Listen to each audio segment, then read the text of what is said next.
하나님 말씀 베드로전서 4장 7절 8절의 말씀 7절입니다. 만물의 마지막이 가까웠으니 그러므로 너희는 정신을 차리고 근신하여 기도하라. 무엇보다도 뜨겁게 서로 사랑을 지니 사랑은 허다한 죄를 덮느니라.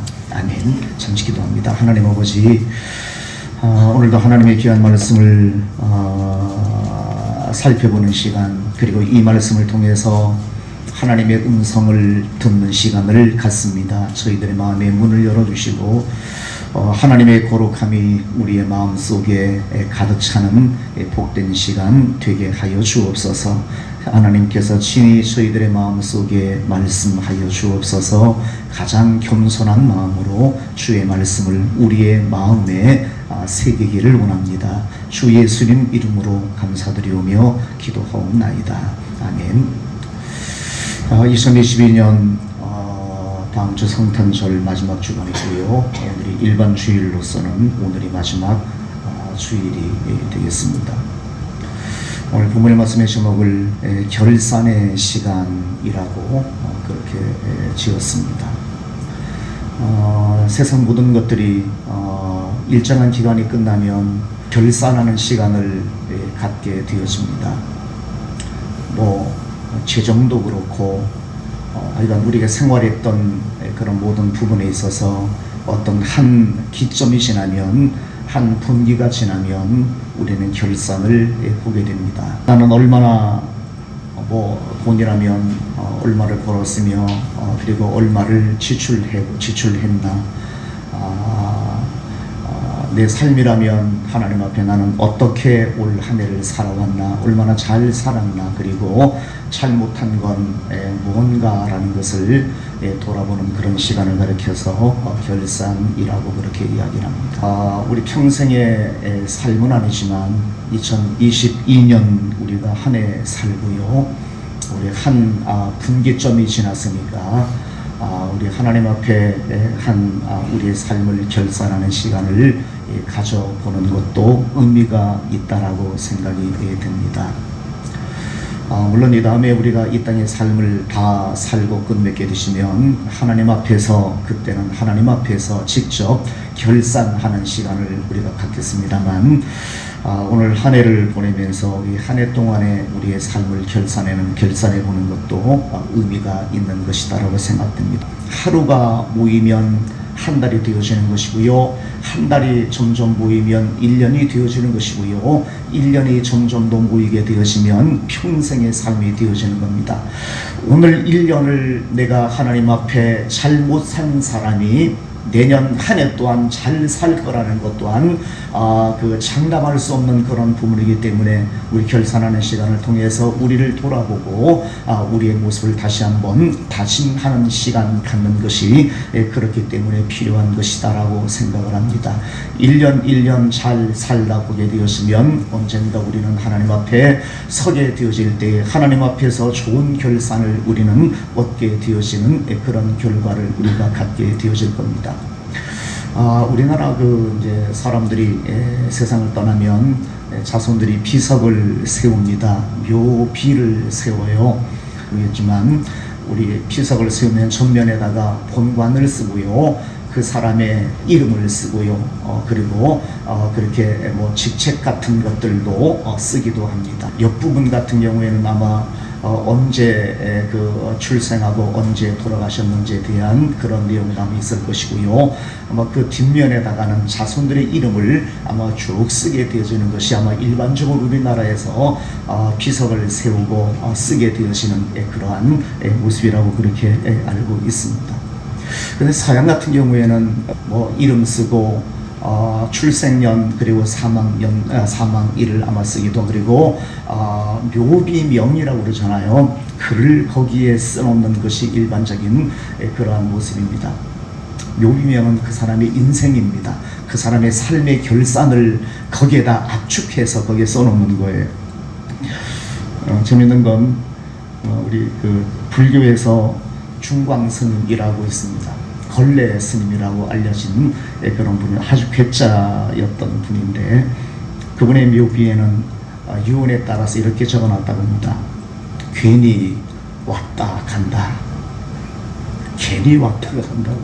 네. 서양의 그 극작가 버나드 쇼라는 아주 유명한 노벨 문학상 탄 분이 계신데, 이분의 묘비에는 우물쭈물하다 내 이럴 줄 알았다 라고 우물쭈물하다가 내 이럴 줄 알았다. 물론 좀 풍자적인 그러한 내용을 담고 있습니다. 어떻게 그냥 글자 그대로 보면 뭔가 잘못 산 사람 같은, 준비하지 못하고 제대로 살지 못하고 끝내 죽음을 갑자기 맞이한 그런 후회스러움이 묻어난 그런 내용이지만, 아마도 작가니까 아마 풍자적으로 아마 그렇게 써놨던 것 같아요.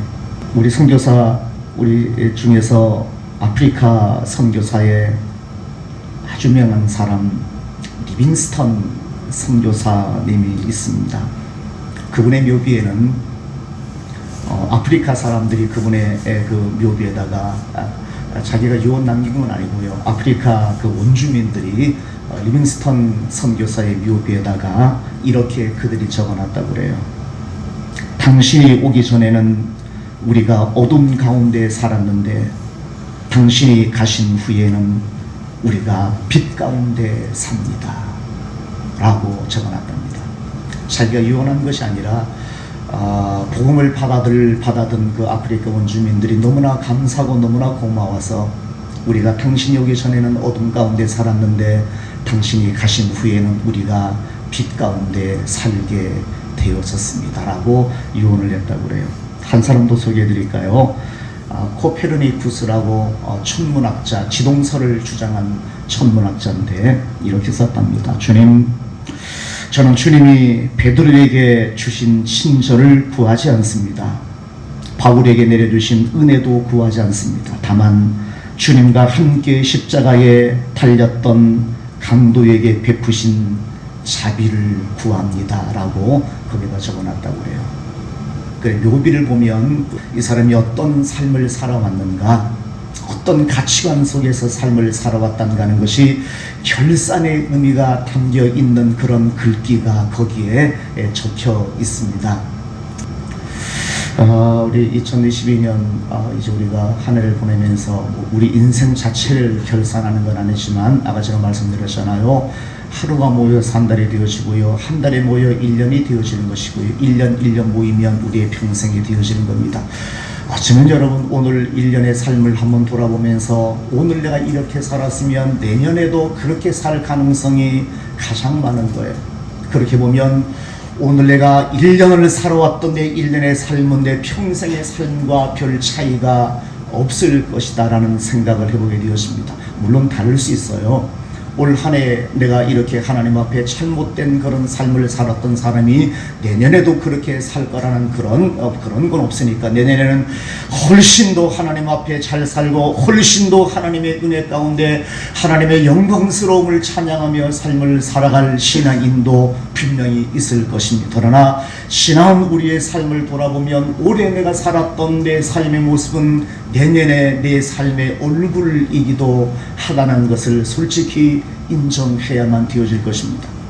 그렇게 본다면 우리가 평생 하나님 앞에 살면서 내 죽는 시간 하나님 앞에 결산하는 시간은 아니지만 어쩌면 비슷할 거라는 생각을 감히 한번 해보게 되었습니다.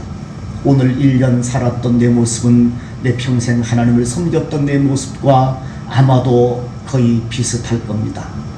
1년을 보내면서 나 이러면 안 되는데, 이렇게 살면 안 되는데 라는 그런 생각이 마음속에 정말 충격적으로 다가오는 사람이 있다면, 내년부터 달리 살면 여러분 평생의 삶의 모습이 달라질 겁니다. 그렇지만 그 충격을 우리가 그 하나님 앞에 그 결단을 우리가 내리지 못하면 작년에 살던 모습이 오늘 올해 살던 우리의 모습과 너무나 흡사했었고요, 재작년 아니 5년 전 10년 전에 하나님 앞에 내가 살던 모습은 어쩌보면 돌아보면 10년 전에 하나님을 섬겼던 내 모습은 이렇게도 올해 내가 살았던 모습하고 이렇게 닮을 수가 있을까라고 생각할 정도로 거의 비슷한 모습으로 아마 살아왔을 겁니다.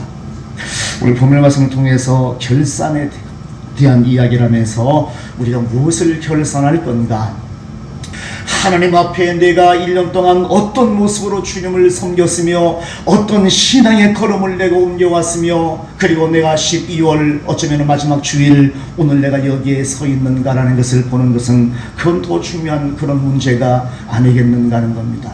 오늘 본문 말씀에 있어서 우리 인생의 마지막 앞에서 우리가 어떤 것이 결산해야 될 것인가라는 것을 한번 살펴보는 시간, 이것이 오늘 1년도 우리가 결산해보는 그런 기준이 되었으면 참 좋겠다라는 그런 바람을 갖습니다.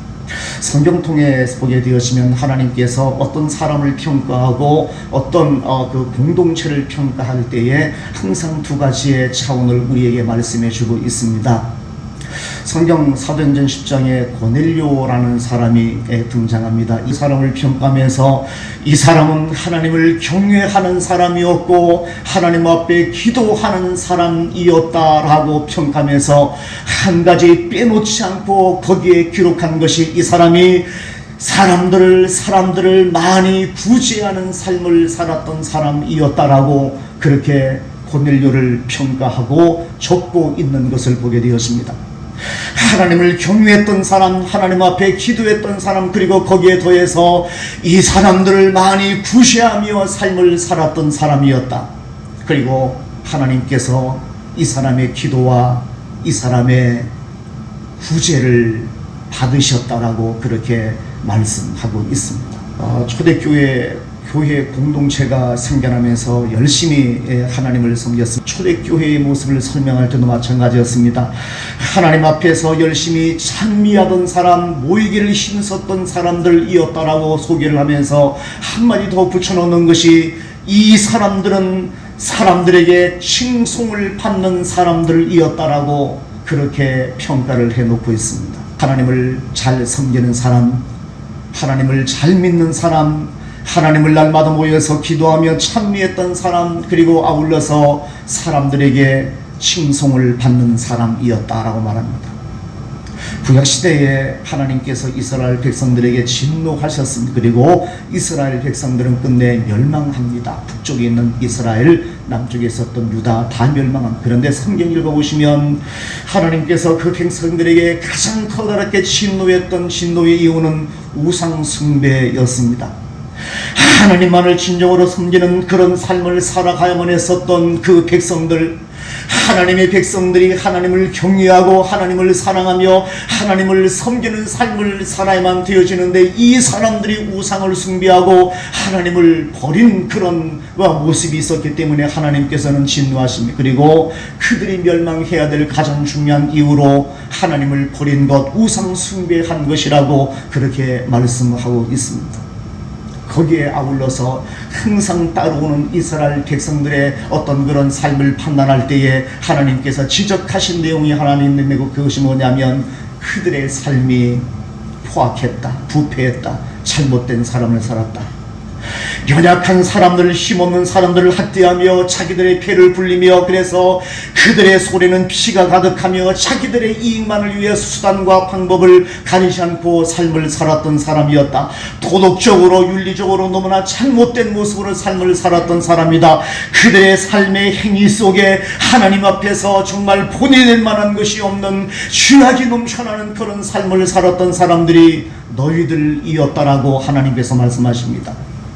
항상 성경을 보면 하나님께서 어떤 공동체를 평가하든 아니면 한 개인을 평가하든 간에 하나님께서 항상 두 가지 차원의 이야기를 하십니다. 하나는 하나님과의 관계를 내가 제대로 가졌는가라는 것을 하나님께서 지적하시고요, 하나님 앞에 얼마나 너희들이 온전한 하나님의 사람이었으며 하나님을 경외하는 사람, 하나님을 섬기는 사람, 하나님 앞에 기도하며 하나님의 말씀을 통해 항상 새롭게 되어지고 그래서 하나님과 좋은 관계를 맺으며 하나님 앞에 삶을 살아간 사람인가라는 것을, 그래서 하나님과의 관계성에 대한 부분을 하나님께서는 결산하시고요, 그리고 빼놓지 않는 것이 이웃과의 삶의 모습을 결산하는 겁니다. 아까 제가 처음에 말씀드렸잖아요. 고넬료를 평가할 때도 마찬가지고요, 하나님을 참 잘 섬겼던 사람이었다, 하나님을 경외하는 사람이었고 하나님 앞에 기도하는 사람이었다라는 것으로 끝나지 아니하고요, 그는 사람들에게, 어려운 사람들에게, 내 도움이 필요한 사람들에게 기꺼이 내 것을 그들에게 나눠줄 수 있는 구제에 힘쓰는 사람이었다라고 하나님께서는 고넬료를 그렇게 평가하고 있는 것을 보게 됩니다. 초대교회 공동체가 시작되어질 때 날마다 그들이 모여 하나님 앞에 예배하며 하나님 앞에 전심으로 기도하며 하나님을 찬미하는 그런 사람이었다. 그리고 한 가지 더는 그들이 사람들에게 칭송받는 사람이었다라고 그렇게 이야기합니다. 사람들에게 이방인 하나님을 예수님을 믿지 않는 사람들에게 칭송받는 사람이었다는 얘기는 뭐예요? 사람들과의 관계가 그들이 모범적이었다는 얘기입니다. 하나님과의 관계만 잘된 것이 아니라 그들의 삶 속에 그들의 이웃들과 함께 어울려 살고 있는 사람들과의 관계가 그들이 이 사람들을 예수 믿는 사람들을 칭송할 정도로 그들은 초대교회 성도들은 하나님 앞에서 반듯한 모습으로 삶을 살았던 사람이었다라고 그렇게 평가를 하고 있습니다. 하나님께서 항상 우리의 삶을 바라보시고 우리를 평가하실 때에 항상 두 가지의 차원을 우리에게 말씀하십니다. 그래서 우리가 하나님 앞에서 우리의 삶을 결산할 때도 반드시 하나님의 기준에 의해서 우리의 삶을 바라볼 수 있는 안목이 있어야만 되었습니다. 하나는 하나님과의 삶의 결산, 그리고 두 번째로는 내 이웃들과의 사람들과의 삶의 결산이 반드시 우리에게 있어야 되어진다라고 그렇게 우리에게 말씀해 주고 있는 것을 봅니다. 오늘 본문 말씀 보시면 7절, 8절, 2절 짧은 절이지만 제가 다시 한번 읽어드릴까요? 그것 한번 생각해 보시고 한번 들어보시길 바랍니다. 만물의 마지막이 가까웠으니, 이 만물의 마지막이 가까웠다는 얘기는 하나님 앞에 설 시간이 가까웠다, 내 인생을 결산할 시간이 가까웠다라는, 결산의 날이 가까웠다라는 그런 뜻입니다. 만물의 마지막이 가까웠으니 그러므로 너희는 정신을 차리고 근신하여 기도하라라고 말합니다. 정신을 차리고 그리고 근신하여 기도하라라고 말합니다. 저는 이 기도가 하나님과의 관계에서 대표성을 의미하는 것이라고 저는 그렇게 믿습니다. 하나님과의 좋은 관계를 맺기 위해서는 하나님 앞에 기도하는 사람이 되어져야 한다는 것, 이 기도라는 것은 하나님과의 관계 속에서 대표성을 띠고 있는 것입니다. 적어도 기도한다는 얘기는 내 정신이, 내 시각이, 내 마음이 하나님을 향해서 열려있다는 것, 내 눈이, 내 영혼이 하나님을 향하여 있다는 것을 의미하고 있는 것입니다. 내 인생의 초점이, 내 삶의 초점이 하나님을 향해서 있다는 것을 의미하는 것이 여기서 기도라는 그런 말의 뜻입니다. 저도 내가 기도하는 시간들, 이 기도하는 것의 의미가요, 뭐 내 소원만을 하나님 앞에 아뢰는 것이 기도가 아니잖아요. 하나님, 내가 무엇이 필요한데요, 이거 주시고 저거 주세요, 나 이거 부족한데요, 하나님 이거 채워주세요 라고 일방적으로 내 속에 있는 것을 하나님 앞에 다 쏟아내는 것이 기도가 아니잖아요. 그것보다 기도가 더 중요한 것은 적어도 기도하는 시간 내 영혼과 내 마음이 주님을 향하고 있는 겁니다. 내 초점이 주님을 향해서 열려 있는 겁니다. 내 마음이 하나님을 향해 있는 겁니다. 내 삶이 하나님을 향해서 열려 있는 시간이 기도라는 시간입니다. 내 소원을 일방적으로 하나님 앞에 아뢰는 시간이 기도가 아니라 하나님과 교통하는 시간, 내 정신과 내 영혼이 하나님을 향하는 시간, 하나님과 교제하는 시간이 더 중요한 기도의 의미라고 저는 그렇게 믿습니다. 이 기도는 하나님과의 관계성을 대표하는 겁니다.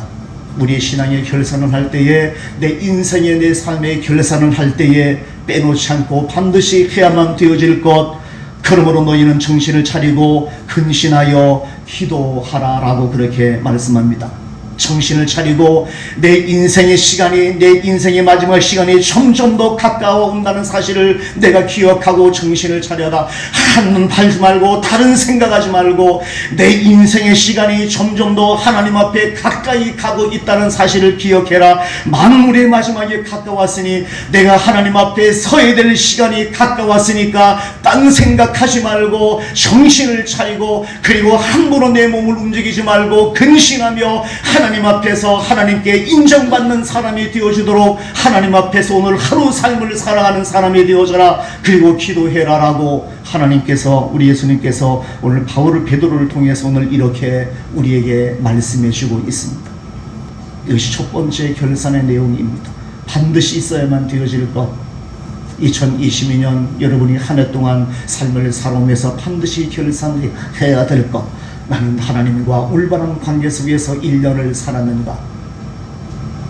나는 하나님과의 관계 속에서 하나님 앞에 나는 정말로 하나님께서 나를 인정해 주실 만한 사람으로 일련의 삶을 내가 하나님과의 관계 속에서 내가 살아왔는가라는 이 사실을 하나님 앞에서 마지막 서게 되어질 때에 결산되어질 것이니까 올 1년의 삶을 한번 하나님 앞에 우리의 모습을 돌아보는 시간을 가져야만 되겠다는 겁니다. 8절 말씀 보시면 두 번째 이야기합니다. 무엇보다도 뜨겁게 서로 사랑할지니 사랑은 허다한 죄를 덮느니라 라고 말합니다. 위에 말씀이 7절 말씀이 너희는 정신을 차리고 근신하여 기도하라 라고 말씀하신 이 기도가 하나님과의 관계성에서 대표성을 띠고 있는 그런 단어라면 우리 8절 말씀에 무엇보다도 뜨겁게 서로 사랑할지니 사랑은 허다한 죄를 덮느니라 라고 말씀하셨던 이 사랑은 우리의 이웃과의 관계 속에서의 대표성을 띠고 있는 그런 말이라고 저는 그렇게 이 말씀을 이해를 합니다. 내 이웃과의 관계 속에서 빼놓지 않고 반드시 결산해야 될 부분, 나는 얼마나 사랑하며 삶을 살아왔는가라는 그 부분에 대한 이야기를 오늘 우리에게 이 말씀을 하고 있습니다. 무엇보다도 뜨겁게 서로 사랑할지니, 이 사랑 그냥 사랑할지니라고 말씀해도 되는데 이 앞에 보면 강조하는 것이 대단합니다. 무엇보다도, 그냥 무엇보다도 서로 사랑할지니라고 해도 될 텐데 무엇보다도 라고 이야기하고, 그리고 거기도 끝나지 않냐고 뜨겁게 라고 또 강조하고 있습니다. 두 번씩이나 강조하고 있잖아요. 그냥 사랑하며 살아가라 라고 이야기하지 않고요, 말씀하지 않고요, 무엇보다도 거기도 끝나지 않냐고 뜨겁게 라고 강조하고 있습니다. 그만큼 중요하다는 얘기가 아니겠습니까? 하나님 앞에서 내 삶을 결산할 때에 반드시 필요한 것, 내 이웃과 그리고 내 주변 내가 관계를 맺고 있는 사람들과의 관계는 나는 과연 어떠했는가? 과연 나는 사랑의 관계 속에서 1년 동안 삶을 살아왔는가에 대한 이 부분에 대한 결산을 반드시 하라는 겁니다.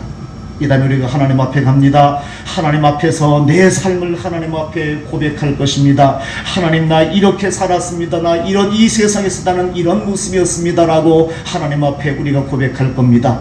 그 하나님 앞에 고백할 때에 하나님, 나 열심히 일해서 돈 많이 벌었습니다 라고 하나님 앞에 그렇게 하나님 앞에 아랠 거예요. 저도 마찬가지지만 하나님, 나 이 땅에 살면서 내가 내 지위가 무엇이었습니다. 나는 사장님이었고 아니면 나는 뭐 높은 어떤 그런 뭐 이사님이었고 나는 뭐 대단히 높은 사람이었습니다. 그리고 나는 돈을 열심히 벌어서 나는 돈을 수십억 수백억을 벌었던 사람입니다. 나 이런 사람입니다 라고 하나님 앞에서 그런 고백하시겠습니까? 아니잖아요. 반대로도 마찬가지로 나 하나님, 나 대단히 가난했어요. 나 돈도 없고요, 나는 사회적인 신분도 없었습니다. 나 가난한 사람이었습니다 라고 하나님 앞에 그렇게 고백할 거예요. 그거 자랑은 아니잖아요. 부자가 된 게 잘못도 아니지만 가난한 게 그게 자랑도 아니잖아요. 그것 하나님 앞에 그렇게 고백할 사람이 있겠어요? 하나님 앞에 서시게 되었으면 하나님, 나 이 땅에 내가 이런 저런 모습으로 살았는데 내 마음속에는 그래도 하나님 잘 믿고 싶어서 그리고 내 이웃들에게 사랑하며 나 살았습니다라고 하나님께 우리가 말하지 않겠어요? 하나님도 우리에게 질문하는 시간이 있다면 너 돈 얼마 벌었어? 너 사회적인 지위가 뭐야? 라고 그렇게 우리에게 질문하시겠습니까? 우리를 바라볼 때 아무게 너 진정으로 하나님의 자녀라는 이름으로 삶을 살아가면서 사랑하며 삶을 살았어? 라고 그렇게 물어보지 않겠어요? 내 삶 속에는 얼마나 사랑이 있는 삶을 살았는지, 이 땅에 내가 하나님의 자녀라는 이름으로 삶을 살아가면서 얼마나 무엇보다도 뜨겁게 서로 사랑하며 삶을 살아왔는지에 대한 하나님의 질문이 우리에게 주어지지 않겠습니까? 하나님께서 우리에게 질문하신다면 그런 질문이 있을 거라고 생각해요. 10계명의 제5계명은 내 부모를 공경하라, 제6은 살인하지 말라, 제7은 간음하지 말라, 제8은 도둑질하지 말라, 내 이웃에 대하여 거짓 증거하며 살아가지 말라, 그리고 내 이웃의 집을 탐내지 말라. 다른 말 같잖아. 다 다르잖아요. 근데 그것이 다 사랑으로 통일되고 있다는 사실을 한번 생각해 보셨어요? 사랑의 문제입니다. 내 부모를 공경하는 것, 살인하지 않는 것, 간음하지 않는 것, 도둑질하지 않는 것, 내 이웃에 대하여 거짓말하지 않는 것, 내 이웃의 집을 탐내지 않는 것, 여러 말이지만 결국은 사랑입니다. 내 부모님을 사랑한다면 반드시 내 부모님을 공경하고요, 내가 사랑하는 사람을 죽일 수 있어요. 사랑하는 사람을 간음하며 사랑하는 사람의 집에 쳐들어가서 도둑질할 수 있겠습니까? 사랑하는 내 이웃이 있는데 그 사람에 대해서 거짓 증거하며 삶을 살아갈 수 있겠어요? 내가 사랑하는데 내 이웃의 것을 탐하며 내가 삶을 살아갈 수 있겠습니까? 내가 사랑하는데 그 사람을 시기하며 삶을 살아갈 수 있을 것이며, 내가 사랑하는데 그 사람을 욕하며 삶을 살아갈 수 있겠습니까? 내가 그 사람을 사랑하는데 내 마음속에 믿음이 충만한 모습으로 볼 때마다 미움의 감정을 가지고 그 사람을 볼 수가 있겠습니까? 결국은 사랑의 문제인 것을 봅니다. 사랑하면 내 이웃을 욕하지 않습니다. 내 이웃을 진정으로 사랑한다면 그를 시기하지 않습니다. 내가 어떤 사람을 정말 사랑한다면 한없이 그의 잘못을 감싸주고 그의 잘못을 용서해 줄 것입니다. 이것이 사랑입니다. 사랑은 우리의 이웃과의 관계에서 모든 것을 포함하는 그런 단어입니다. 사랑이 있으면 이웃과의 관계 속에서 성공하는 그런 사람이 되어줄 수가 있는 겁니다.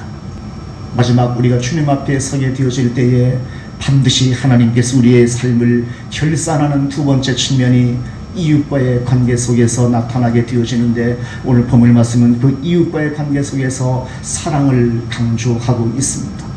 사랑은 그렇기 때문에 율법의 완성이다라고 그렇게 우리에게 가르치고 있습니다. 사랑은 율법의 완성입니다. 율법에서 하라 하지 말라는 이 모든 것들, 내가 사랑하면 그 모든 것들을 다 지켜나갈 수 있습니다. 하나님께서는 우리에게 그것을 질문하겠다라고 오늘 우리에게 문제를 내주고 있잖아요. 오늘 성경에 우리에게 하나님께서 베드로의 입을 통해서 우리에게 문제를 우리에게 주신 거, 알려주신 건 아닙니까? 내가 마지막 결산할 때에 너희들이 마지막 삶을 끝내고 내가 내 앞에 와서 결산할 때에 내가 문제를, 내가 너희들이 질문을 할 건데 뭘 질문할 것인지 내가 알려줄게 라고 하나님께서 베드로를 통해서 이렇게 알려주셨잖아요. 만물의 마지막에 가까웠으니 그러므로 너희는 정신을 차리고 기도하며 근신하고 기도해. 그리고 무엇보다도 뜨겁게 서로 사랑할지니 사랑은 허다한 죄를 덮는 거야. 이것 내가 반드시 물어볼 거야. 너희들이 삶을 끝냈고 내 앞에 오게 되었으면 내가 이 문제만큼은 다른 거 다 제껴놓는 그런 상황이 있어도 이것만큼은 내가 반드시 물어볼 거야 라고 하나님께서 베드로를 통해서 우리에게 문제를 유출한 겁니다. 우리에게 알려줬잖아요. 하나님께서 오늘 우리에게 이것 질문하시겠다라고, 내 인생을 평가하고 인생을 결산할 때에 여기에 대해서 내가 질문하고 여기에 대해서 결산하겠다라고 하나님께서 우리에게 말씀해 주셨잖아요. 그럼 우리가 이 말씀 눈여겨보셔야 됩니다. 이 말씀 보셔야 됩니다. 그리고 이건 내 것으로 만들어야 됩니다. 이렇게 살아가야 되는 겁니다. 저도 마찬가지입니다. 마태복음 7장 보시면 아주 유명한 말씀이 있습니다. 그날에 나더러 주여 주여 하는 자마다 다 천국에 들어갈 것이 아니라 내 아버지의 뜻대로 행하는 사람이 되어야 들어가리라라고 말합니다. 하나님의 말씀대로 행해야지만 들어갈 것이라고 그렇게 말씀하십니다. 하나님과 관계 속에서 주님의 이름을 부르며 주님과 좋은 관계를 맺는 것 반드시 해야만 되어지는 겁니다. 주여 주여 부르는 것 잘못된 것 아닙니다. 다만 이 마태복음 7장에 나오는 이 사람은 나머지 부분이 엉망인 사람이 입으로만 그렇게 부르기 때문에 예수님께서 그 말씀을 통해서 책망한 것이지, 주님의 이름을 부르는 것 하나도 잘못된 것 아닙니다. 그리고 반드시 기억해야 될 것, 하나님의 뜻대로 행하는 것, 하나님 앞에서 열매 맺는 삶을 살아가는 것, 이것이 우리에게 반드시 필요하다고, 그래야지만 우리가 하나님 앞에서 인정받으며 천국에 들어갈 것이라고 그렇게 우리에게 말씀해 주고 있습니다. 분명한 겁니다. 하나님의 이름을 부르는 것, 하나님과 좋은 관계를 맺는 것, 그리고 이 땅의 삶을 살아가면서 하나님의 뜻대로 삶을 살아가는 것, 하나님의 열매를 맺으며 하나님께서 인정하시는 행함의 삶을 살아가는 것, 이것이 뭐겠어? 우리 관계가 아니겠어? 이 땅의 삶의 우리의 모습 아니겠습니까? 그래야지만 천국에 들어갈 것이라고 우리에게 말씀해 주고 있잖아요. 오늘 마지막 2022년 마지막 성탄절 빼고 마지막 예배를 드리는데 마음 깊이 새겨 보셔야 됩니다. 마음 깊이 새겨 보셔야 돼요. 그냥 우리가 오늘 주일이니까 교회 나가면 되지, 주일이나 주일 성수에서라는 그 정도 말고요. 우리가 적어도 하나님을 섬긴 지가 얼만데 그 정도 가지고 우리가 주님을 섬기는 것, 만족한다는 것 안 되잖아요. 하나님의 마음을 알고 하나님의 뜻을 알고 하나님의 기대를 알고 하나님이 내게 뭘 원하시는지를 알고 2022년 마지막 한 해를 보내면서 마음에 한번 새길 수 있는 그런 우리가 되었으면 좋겠습니다. 그래야지만 내년에도 가능성이 있는 내가 되어줄 수 있는 겁니다. 내년에는 좀 기대할 수 있는 내가 되어지는 거예요. 이것이 없으면 작년 그랬던 것처럼 올해 그랬던 것처럼 내년도 그러하게 되어질 것입니다. 그리고 1년 쌓여서 하나님 앞에 서게 되어지면 똑같은 모습으로 우리가 서지 않겠습니까? 올 1년 하나님 앞에 잘 결산하시고요. 내년도에는 정말 올해와는 다르게 하나님 앞에서 정말 자랑스러운 하나님의 사람, 하나님과 좋은 관계를 맺으며 이웃관계 속에서 정말 사랑의 관계를 통해서 하나님 앞에 영광 돌리는 초대교회 성도들이 열심히 모여 하나님 앞에 기도하며 찬미했지만, 그리고 하나님 예수님 안 믿는 사람을 통해서도 그들은 칭송받는 사람이었다라고 그렇게 기록되어지고 있는 것처럼 우리가 그런 사람이 되어야 되는 것 아니겠습니까? 이것이 교회 다니는 사람이고, 이것이 예수님 믿는 사람이고, 이것이 하나님의 자녀라는 이름으로 하나님 앞에 삶을 살아가는 사람들 아니겠습니까? 그래야지만 하나님 앞에, 이 다음에 주님 앞에 갈 때 주님께서 우리에게 이것 물어보시겠다고 말씀하실 때에, 주님, 내가 부족하지만 그래도 나름대로 주의 말씀대로 주님께서 내게 물어보시겠다고 말씀하셨던 베드로전서 4장 7절과 8절에 있는 그 말씀 내가 지키려고 나름대로 노력하며 내가 살아왔습니다. 나름대로 하나님과 좋은 관계를 맺으며, 그리고 이웃과의 관계 속에서도 사랑의 관계를 맺으며 살기를 내 나름대로 노력했습니다. 그러나 부족합니다라고, 그래도 하나님 앞에 이런 말씀은 주님 앞에 들을 수 있는 그런 사람이 되어져야 하지 않겠습니까? 2022년 이제 한 해가 지나갑니다. 올 한 해 잘 결산하시고요. 하나님께서 나를 부르실 때에 내가 주님 앞에 들어가서 하나님 앞에 좋은 결산을 맺으며 하나님 앞에 감사하며 감격의 눈물을 주님 앞에 흘릴 수 있는 그런 하나님의 자녀가 되어질 수가 있어야 되지 않겠습니까? 저와 여러분이 오늘 한 해 잘 마무리하고 내년 한 해는 올해보다 더 좋은 모습으로 주님을 섬기고요. 앞으로는 더 좋은 모습으로 주님을 섬겨서 자랑스럽게 주님 앞에 서시는 우리 하나님의 귀한 자녀들 다 되시기를 주님의 이름으로 부탁을 드립니다.